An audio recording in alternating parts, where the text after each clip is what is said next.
Bon, bah, je voulais vous démarrer ce vlog hyper enjoué du soleil qui revient enfin. Et en fait, ce matin, je suis un peu malade, donc j'en profite pour vous montrer le truc dont je vous ai parlé. Ça, c'est de l'extrait de pépins de pamplemousse et c'est ce que je prends quand je suis pas très très bien. Ce qui arrive rarement, heureusement, hein. Mais quand c'est le cas, ça me dépanne bien. Avec. Il y a la chienne qui m'attend pour sortir de. Oui, mon Ninou, j'arrive! Oui! Et donc, du coup, je mets une dizaine de gouttes avec mon miel qui est encore super liquide. 2 secondes, Nounou! Qui est encore super liquide et super beau parce que moi, j'aime pas trop quand il est cristallisé. J'espère qu'il n'y aura pas trop de vent. Et là, du coup, je vais aller vite fait me promener avec la chienne et courir un peu parce que quand j'ai mal en quelque part, la seule chose qui me soulage, c'est soit de travailler au cabinet, soit de faire un effort. Donc là, le fait de courir, ça vous fait sécréter des trucs, quoi. Et du coup, ça soulage beaucoup. Et puis même la chienne, après, elle est contente. Nana, on va se promener? Hein? On va se promener? Oui. C'est pas le pied, ça, ces conditions, franchement. Because a vision softly creeping left its seeds while I was sleeping. And the vision that was planted in my brain still remains within the sound of silence. In restless dreams I walked alone, narrow streets of cobblestone.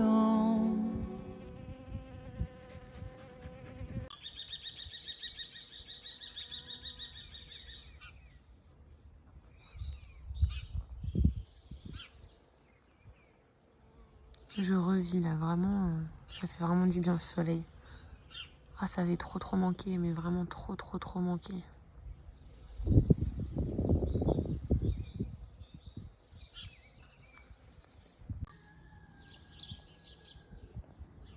Alors là, la mission de ce matin, c'est de commencer à désherber tous les parterres. Parce qu'en fait, vous voyez, les petites herbes qui commencent à pousser comme ça, après ça devient grand et c'est difficile d'enlever. Alors, vous m'avez demandé en commentaire sur les vidéos, vous le voyez, est-ce que si vous prenez des cailles, vous pouvez faire pareil? Non, parce que moi, je l'ai élevé de l'œuf à l'âge adulte qu'avec moi, hein. Il n'a pas été élevé par ses parents, donc il vient d'une couveuse, il a tout le temps été habitué à nous et il a été habitué à être dehors des petits, donc il s'envole pas, il peut, hein, il sait voler, mais il veut toujours rester avec nous et il nous suit partout. Si vous mettez une caille que vous achetez dans le commerce, ça va se barrer, hein.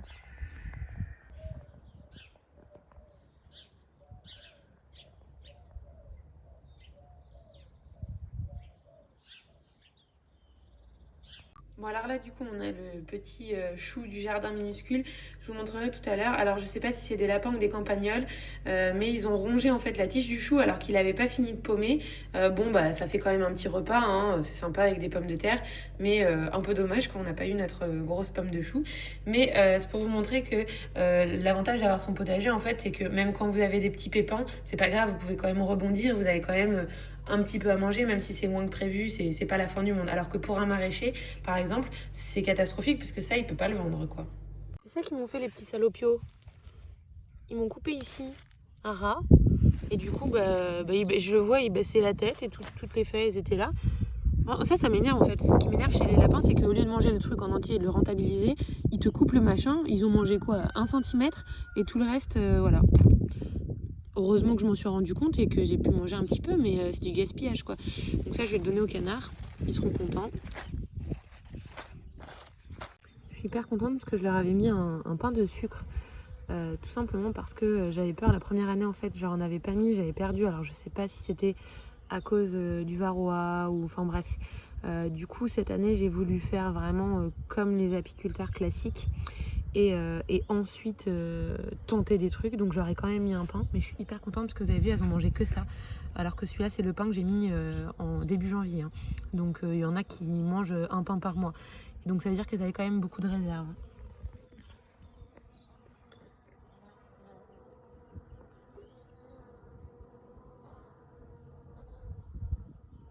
Et regardez-les comme elles sont mignonnes. Donc là du coup elles sont en train de nettoyer, faire les grandes affaires.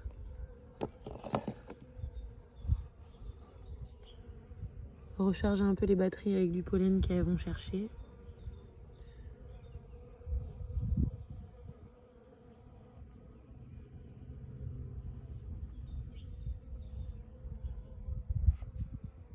Tout ce que vous voyez là sur le dessus, là, tout ça là, ça c'est de la propolis. Donc que vous pouvez ensuite récupérer pour vous soigner.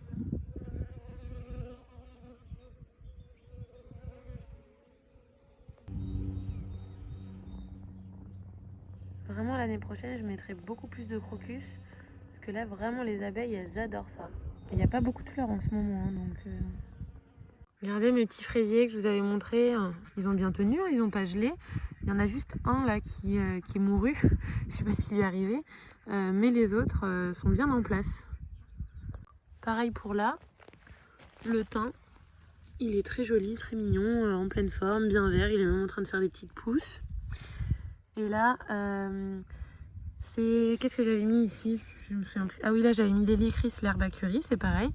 Elle est en très bonne forme. Ça permet de rentabiliser ce mètre cube de terre finalement dans tous les sens de l'espace. Donc je vous dirai si ça marche aussi pendant la canicule, mais sinon pour ceux qui ont vraiment un petit espace, ça peut valoir le coup parce qu'en fin de compte, au lieu d'avoir 1 mètre carré, vous avez 5 mètres carrés. Quoi. Chaque surface, vous avez un truc. Quoi. Oui, en fait, celui qui est mort, vous voyez, il n'est pas vraiment mort en fait, c'est que comme j'ai pas encore rempli jusqu'en haut, eh ben, il est ressorti par là, il faudra que je le repasse de l'autre côté. Et la menthe aussi, là on est côté nord, la menthe est en train de ressortir. Ça c'est les petites poulettes de l'année, les petits poussins que vous avez vus en juin et juillet. Elle est déjà en train de couver. Là il y a les deux commères, les curieuses qui viennent voir ce que je fais.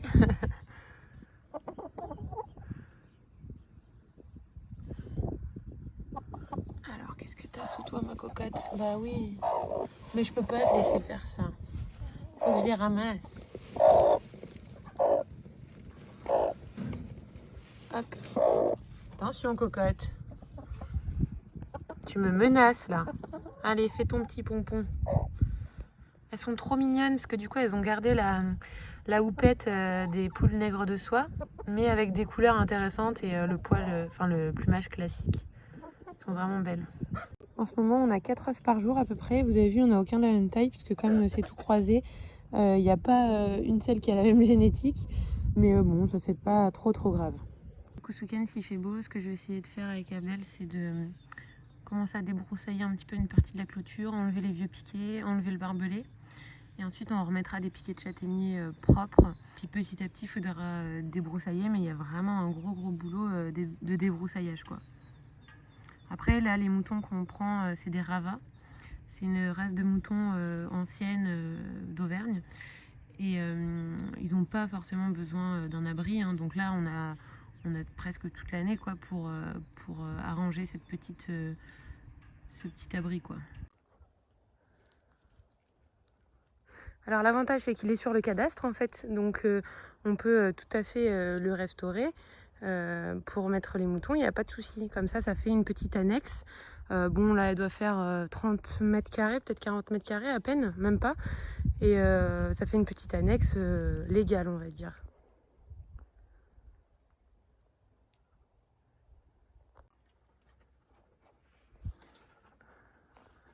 En fait il y a un petit étage, je sais pas s'ils mettaient du foin ou de la paille. Et là ça fait comme une petite pièce. Minuscule, hein, vraiment toute petite. Et de l'autre côté, la même chose, mais plus grand quoi, de cette surface-là. Là, par contre, il y a le lierre qui a poussé sur la toiture. Et toutes les poutres sont pourries, quoi. Donc, il y a du boulot. Et ça pousse à l'intérieur. Mais c'est très mignon. Donc là, j'ai fait une caisse d'épinards. Je l'ai fait avec le presse-mat. Donc là, c'est la première année où on teste ça. Et franchement, je trouve que ça va plus vite que de remplir les godets parce que vous en faites 4 d'un coup en fait. C'est des petites mottes, après vous avez juste à repiquer. En plus, surtout pour les petits trucs, là j'ai fait une caisse d'épinards. Ça c'est un truc, j'ai pas besoin que ce soit super grand pour le repiquer. Donc je regrette de ne pas avoir fait ça avant. Et donc du coup vous humidifiez bien votre terre pour que ça s'amalgame un petit peu parce que sinon ça n'ira pas. Et rajoutez, si vous faites votre terreau vous-même, rajoutez quand même un petit peu de sable pour que ce soit quand même drainant. Donc ça, je vais le mettre sous abri. Et ensuite, je le repiquerai quand il y aura 3-4 feuilles, on va dire. Donc là, il y a 35 plants. J'en ferai aussi en semi-direct. Mais j'ai remarqué que des fois, je les perds. Je me souviens plus exactement où je les ai fourrés. Comme ça, là, je verrai bien, je pourrais bien voir le taux de germination. Parce que je trouve quand même que sur les épinards, ça germe pas autant que ce que j'en sème. Alors, je sais pas si c'est que la germination se fait mal ou que je me les fais manger. Donc, on va voir. On va voir ce que ça donne là. Ensuite, là, j'ai fait 16 petites mottes de chou cabu blanc quintal d'Alsace. Celui-là, c'est pour faire mon chou fermenté. J'ai besoin de 16 plants là. Et puis ensuite, j'en aurai besoin de 16 encore. En fait, j'en ai besoin de 16 en tout. Mais je considère que je peux avoir une perte de la moitié. Donc, j'en fais 16 là. Et après, je vais en refaire 16 dans 2 mois à peu près.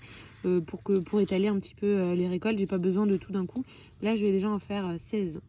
Et ensuite, là, dans les petites mottes qui me restent, je vais faire de la laitue. J'en ai déjà fait une rafale il y a 15 jours.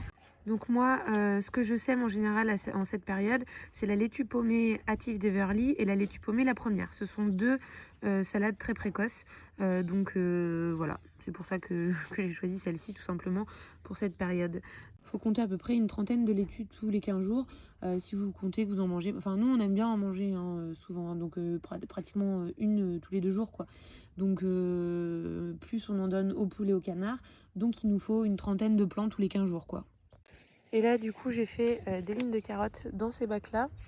Vous savez que moi j'ai pas beaucoup de sol hein, puisque il y a la moitié du jardin que j'ai jamais retourné. Donc les carottes souvent ne deviennent pas très longues. Donc là je voulais essayer dans un des palox pour voir si le fait de les planter là-dedans ça va faire des longues racines. Là j'ai pris la variété de Colmar à cœur rouge. Elle est censée faire des racines pouvant aller jusqu'à 30 cm. Donc on va voir. Donc là j'ai fait mes petits traits, je les mets dedans et après moi en fait je remets pas de la terre, je tasse juste avec la main, ça suffit à les enfoncer. Et après faut bien les arroser, on a à peu près 20 jours tous les jours quoi s'il pleut pas. Là ils annoncent une période où il va vraiment faire beau, donc je me dis que là c'est vraiment la meilleure période pour qu'elles poussent bien comme il faut. Ils sont trop contents à farfouiller là-dedans, regardez-les faire.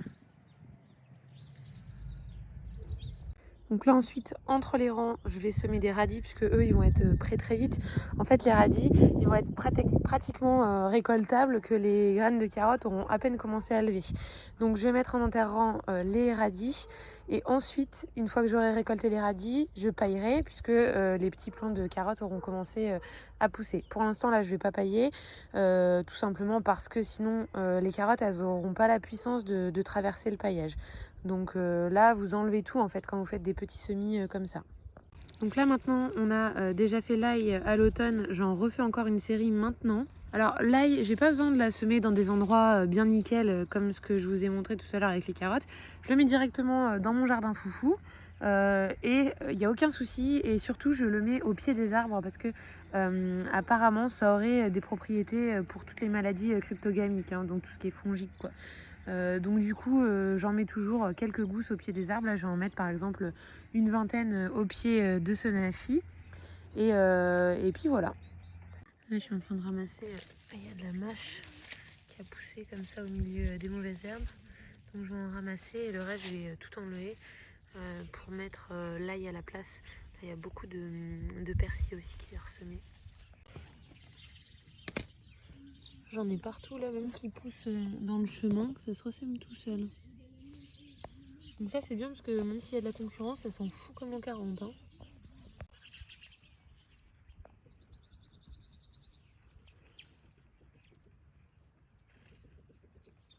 Bon, c'était une journée assez productive. Du coup, sans faire exprès, j'ai ramassé ça. On le mangera ce soir, c'est de la mâche que j'ai trouvée au milieu de ce que j'avais laissé pousser tout seul. Quand je vous dis que c'est bien de pas tout pailler l'hiver, parce qu'en fait il y a beaucoup de choses qui se ressèment tout seul. Hein. Et bah là ça fait un petit repas sympa hein, avec du fromage, voilà, c'est cool.